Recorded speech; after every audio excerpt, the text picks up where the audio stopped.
Oko. Ay kamuti ani nga leftover.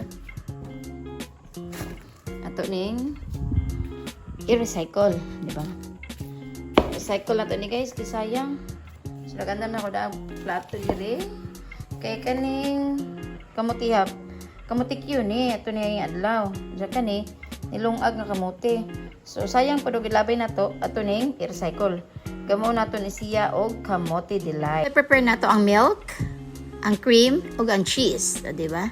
Kumpleto na. So, lami na kayo. Tanawon. Bitaw. So, i-prepare nato ang ato ang kamote. So, atong i-mash ang ato ang mga kamote. So, i-mash nato na sila. So, ang atong kamote nga dinungag nga leftover, ato po ng panitan kay napaman na siya panit pag kuha nato sa ref. Gilahi lang nato tong kamutikyo kay para maotoy diretso na to og mash or diretso na to og dugmok ang dinungag kamuti ra nga to ang panitan sa una ha. So while nagkuanta nagwat-wat sa while nagpreheat ta sa atong oven, i-mash na to ni ato ang mga kamote. I-mash na to ni atong kamote kay para lami siya tanawon or para smooth tanawon. Actually dili jud ni siya mahimong smooth tanawon ni atong kamote delight ani kay naagi siya murag texture. Oy, na jabo. So sobrang dili-dali na jabo. Pero okay na gamay ra man na jabo. So dili smooth ang texture ning atong kamote delight kay atoan man ni siya ong gi kamote Q. So medyo gahi-gahi siya pero na pagka-crunchy ni kay ato man ni siyang i-bake later. So ato sa silang dugmukon tanan, pinaspasay na. Pero struggle kayo ang pagka dugmok ana guys kay medyo kuan kay gahi. Bisan tong kamuti nga dinungag gahi-gahi siya gamay. So pero kaya naman na siya.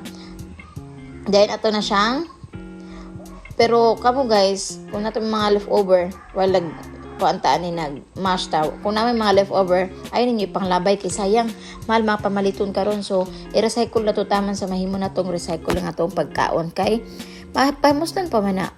Di man lalim mamalit og mga pagkaon karon kay di po lalim mangitag kwarta baya. So, ato dyan na siya i-recycle.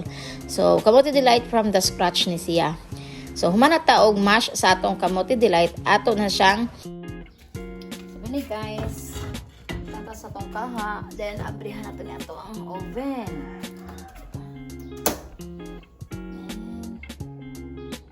Preheat ito tong kaha, kariyo.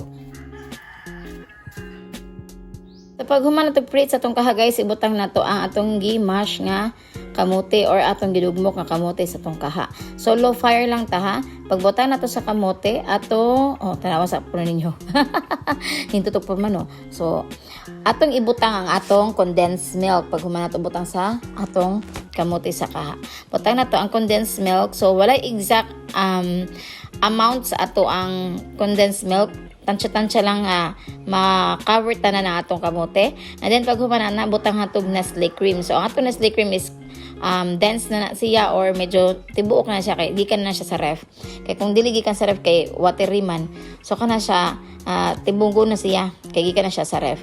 Okay, so ato na silang sugkayon. Atong i-mix ang ato ang milk, condensed milk, atong cream o ato ang kamote nga gi-mash. Ato nang i-mix sa low fire. So kung inig-mix na to nga mura na siya og tibuok na, tanawa na siya, ingana na ang consistency niya.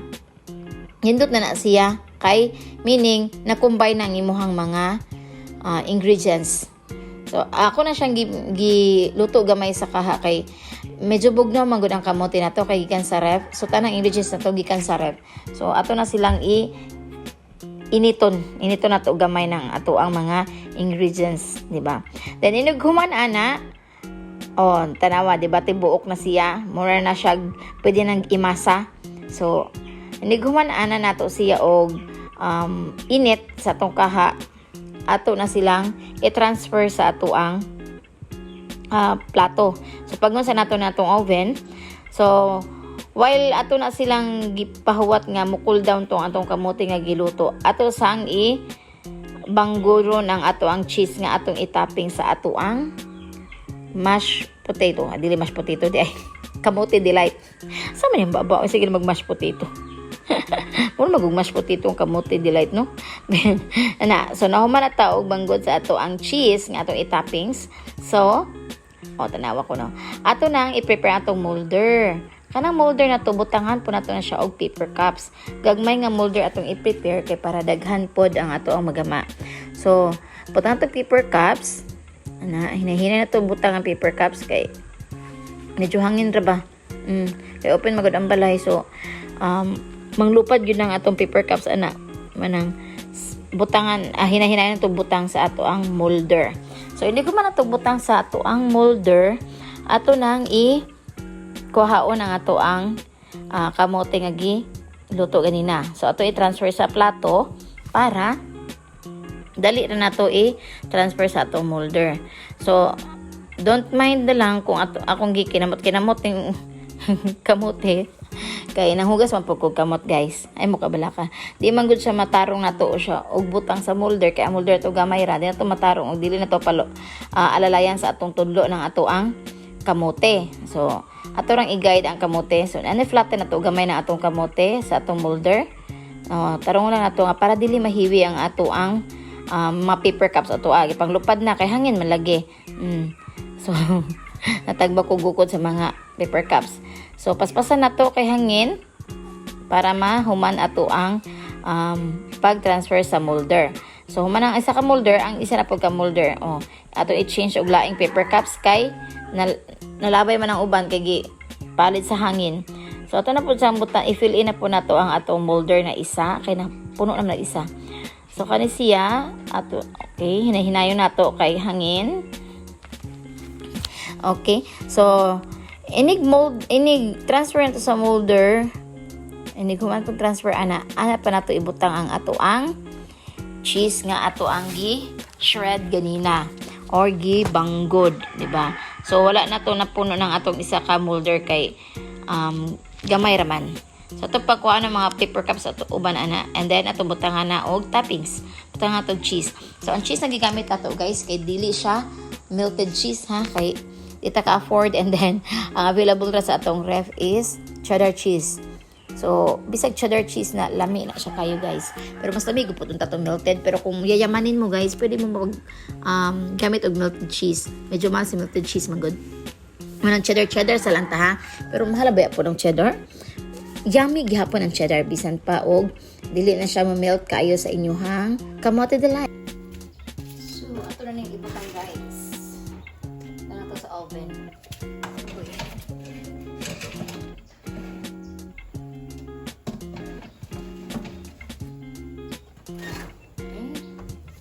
I-bake na to for 10 minutes. Low fire lang. Siya.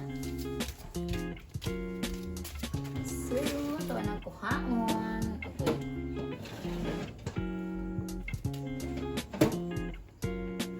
Hot. Ayan. Here.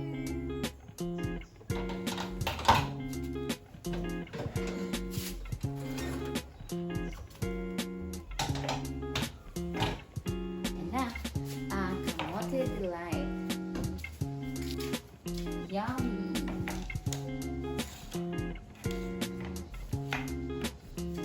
Sira ang atong kamote delight guys. Yummy kay tanawon. So, ato sa cool down and then atong tilawan sila later. Let's eat guys. Tilawan na nato. Diba? Tanawa. Good. Lami.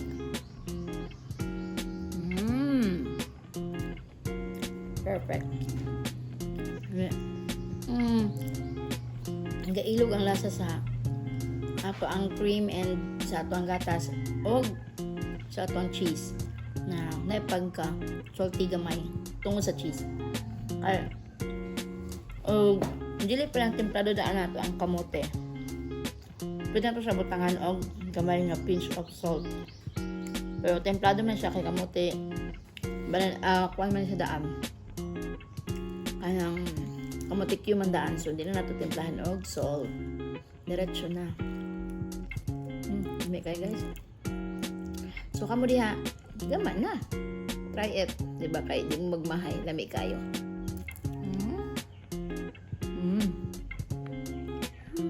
Thank you for watching. Bye.